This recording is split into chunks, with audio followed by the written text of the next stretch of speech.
तर जरांगेंच्या मागे बोलवता धनी कोण आहे असा सवाल फडणवीसांनी विचारलेला आहे। जरांगेंच्या घरी जाणारे नेमके कोण आहेत असा सुद्धा सवाल देवेंद्र फडणवीस यांनी विधानसभेत उपस्थित केलाय।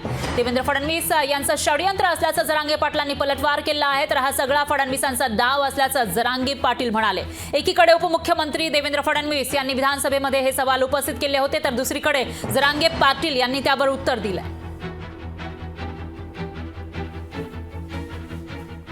देवेंद्र फडणवीस षडयंत्र रचून सगळ्या मराठ्यांच्या आमदाराला हाताखाली धरून मला मारणारे, अरे मी हसत मरतोय मराठ्यांना, पण ओबीसीतून आरक्षण मराठ्यांना दिल्याशिवाय सुट्टी नाही। अध्यक्ष महोदय, आपण एसआयटी सांगितली आहे, एसआयटी तयार होईलच, पण मला मनोज जरांगे पाटलांची काही घेणं देणं नाही। त्याच्या पाठीमागे बोलविता धनी शोधून काढला। लोकशाही मराठी ऐका, पहा, जागरूक रहा।